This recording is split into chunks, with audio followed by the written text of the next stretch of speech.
Assalamualaikum warahmatullahi wabarakatuh. Perkenalkan, nama saya Ardi Yahya dari kelas IK 1A Prodi D3 Teknik Informatika Politeknik Negeri Semarang. Pada video kali ini saya akan menerangkan hasil dari laporan tugas besar saya, tugas besar algoritma dan pemrograman, di mana tugas besarnya itu disuruh membuat sebuah bisnis apa yang akan kita jalankan. Dan bisnis yang saya buat yaitu di sini adalah bisnis reseller. Ya, mari kita jelaskan. Sebelum masuk ke pengertian, saya akan menjelaskan terlebih dahulu perbedaan antara dropshipper dan reseller, karena masih banyak dari teman-teman yang belum bisa membedakan antara bisnis reseller dan dropshipper. Perbedaan yang pertama itu ada dari segi stok barang. Untuk dropshipper itu tidak memerlukan stok barang, karena barang yang dijual itu langsung dari distributornya atau supplier. Tugas dari dropshipper sendiri hanya mempromosikan barang. Sedangkan dari reseller itu membutuhkan yang namanya stok barang, dan semua dikerjakan secara sendiri oleh reseller. Yang kedua itu ada dari segi modal. Untuk modal jelas lebih besar reseller. Kenapa lebih besar reseller? Karena reseller membutuhkan stok barang, tidak seperti dropshipper yang tidak membutuhkan stok barang. Yang ketiga itu ada dari segi keuntungan.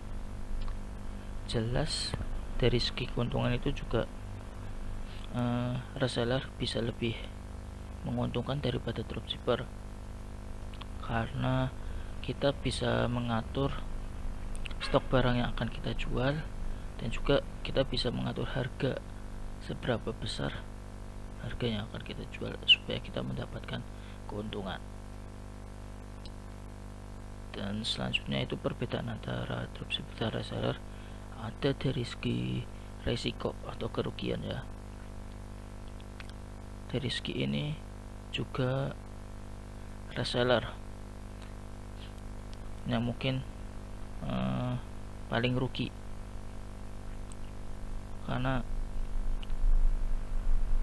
reseller sendiri kan mempunyai stok barang.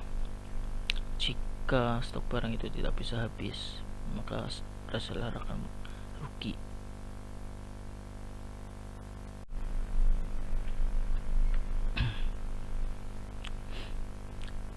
Selanjutnya saya akan menjelaskan tentang pengertian reseller. Reseller adalah suatu perusahaan atau perorangan pedagang ini membeli barang atau jasa dari produsen atau distributor dengan tujuan menjual kembali kepada konsumen untuk mendapatkan keuntungan. Jelas ya, untuk mendapatkan keuntungan, karena reseller bisa menjual barang sesuai dengan keinginannya. Selanjutnya yaitu ada cara kerja reseller. Cara kerja reseller, seorang reseller itu pertama memberi barang dari mana saja, yaitu bisa dari pihak produsen, supplier, distributor, agen, grosir, bahkan bisa dari reseller lainnya. Kemudian setelah seorang reseller itu melakukan pembelian stok barang, selanjutnya itu reseller mempromosikan barang-barang yang akan dijual. Mempromosikannya itu bisa melalui sosial media dan juga marketplace.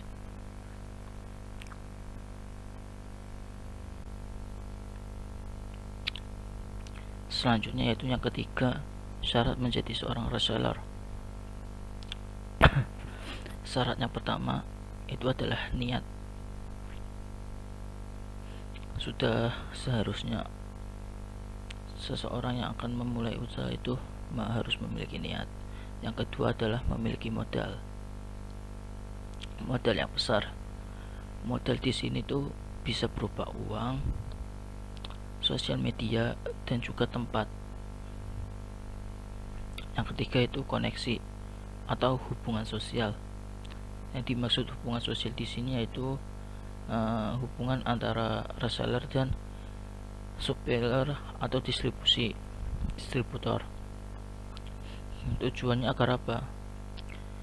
Tujuannya itu agar jika kita melakukan stok barang, harga yang ditawarkan itu bisa lebih murah. Dan yang keempat itu teknik pemasaran. Pasti jika kita memulai bisnis online, kita memerlukan teknik pemasaran. Dan yang terakhir itu adalah doa.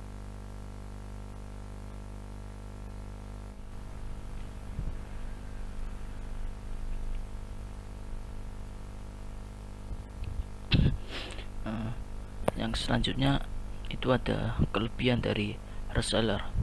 Kelebihan yang pertama yaitu mempunyai keuntungan yang lebih besar. Kelebihan kedua itu bisa menjual secara online dan offline, karena kita sebagai reseller itu memiliki stok barang fisik lah. Dan yang ketiga itu bisa mengelola stok secara sendiri. Dan kekurangan dari reseller yaitu memiliki resiko kerugian jika produk yang kita jual itu tidak habis, stok barang yang kita miliki itu tidak terjual habis. Yang kedua itu melakukan semuanya secara sendiri, mulai dari pengemasan dan pengiriman barang. Yang ketiga harus memiliki stok barang, dan yang keempat itu harus mempunyai modal yang cukup besar.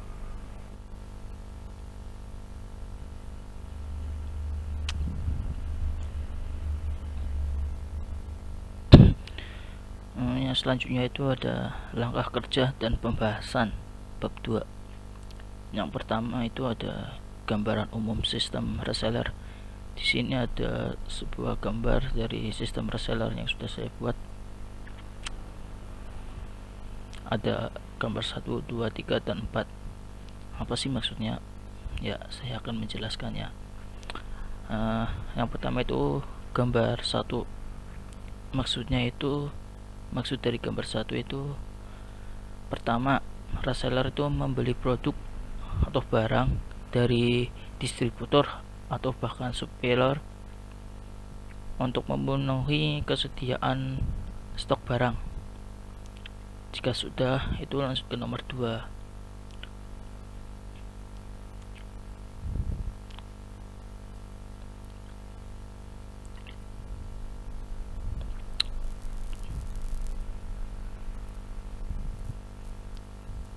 Dan jika sudah memenuhi stok barang, kemudian reseller itu memasarkan produk atau istilahnya itu mempromosikan produk. Mempromosikannya itu bisa melalui sosial media seperti Instagram, WA, atau Facebook, dan juga bisa melalui marketplace seperti Lazada, Shopee, dan Tokopedia. Selanjutnya, setelah memasarkan atau mempromosikan barang yang akan dijual, pasti akan ada konsumen yang tertarik. Dan jika ada konsumen yang tertarik, maka konsumen bisa langsung memesan dan membelinya ke reseller. Dan jika pesanan dari konsumen sudah kita terima, maka reseller itu akan segera memproses.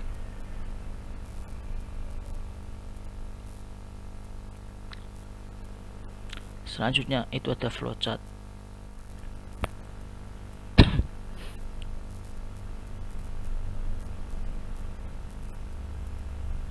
Selanjutnya flowchart.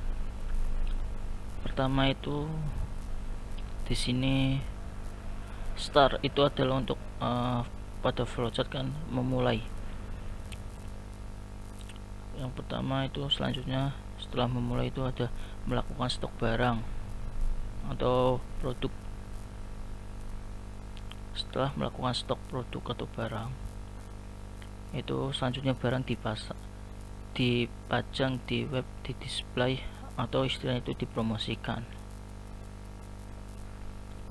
Setelah dipromosikan melalui web atau sosial media atau marketplace, jika ada konsumen yang akan membeli,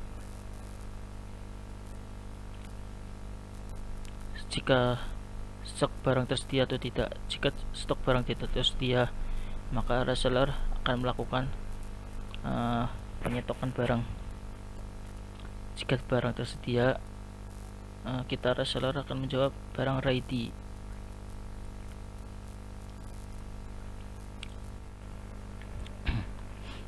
Barang ready dan konsumen memberi barang tersebut, maka akan menjadi proses konfirmasi ke konsumen.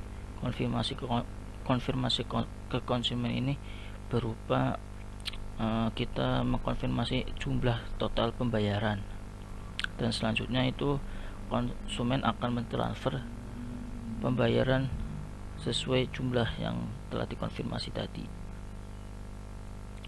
Dan di sini konsumen melakukan transfer. Jika uang tidak diterima, maka kita reseller akan melakukan konfirmasi ke konsumen lagi bahwa uang belum diterima, dan jika uang sudah diterima maka barang akan segera diproses. Dan ini end, menandakan bahwa flowchart berakhir. Selanjutnya itu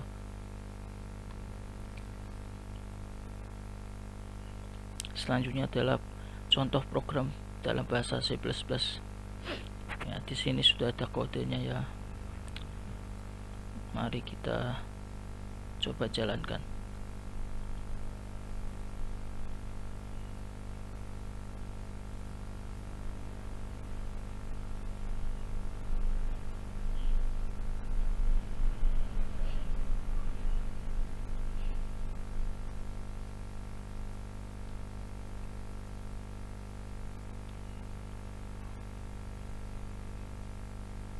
Di sini saya akan mengcopy kodenya.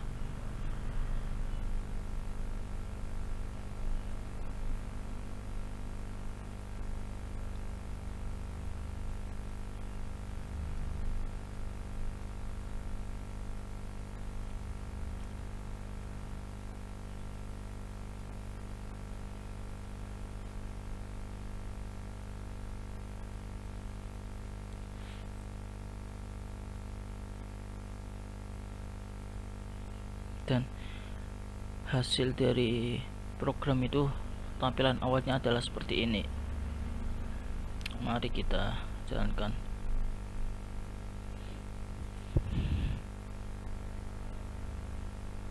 Nah, selanjutnya kita save terlebih dahulu.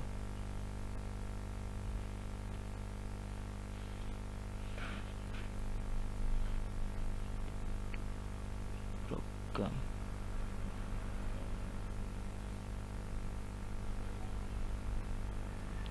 C++.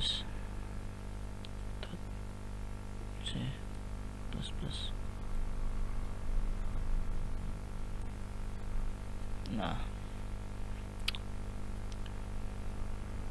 selanjutnya mari kita coba jalankan.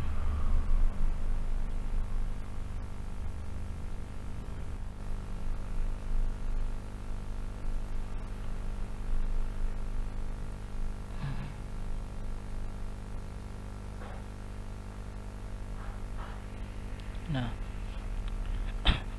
ini adalah tampilan awal dari programnya, dan produk yang dijual itu ada tipenya, ada baju, sepatu, dan jaket.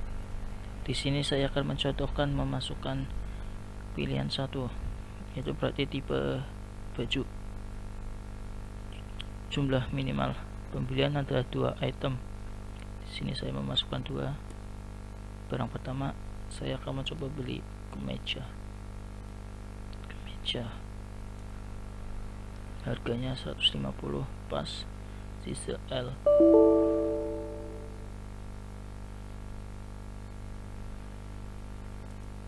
Jumlah beli satu saja.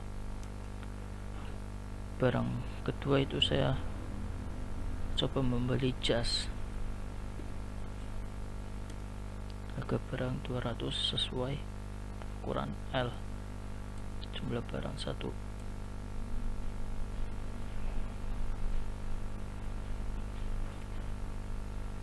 Maka di sini akan tampil jumlah barang yang kita beli dan totalnya.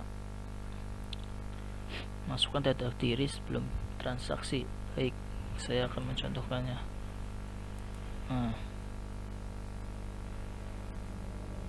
Alamat Malang, nomor HP,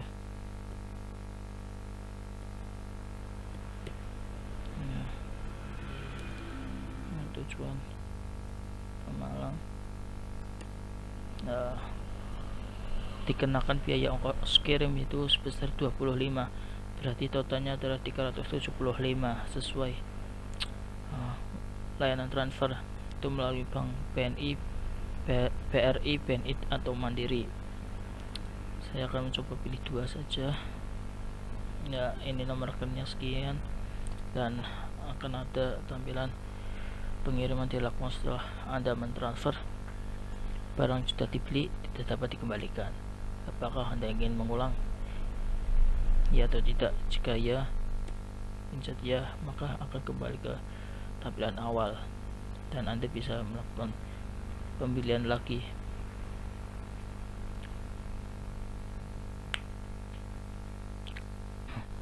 Ya, mungkin sekian video dari tugas besar algoritma dan pemrograman yang saya buat. Terima kasih.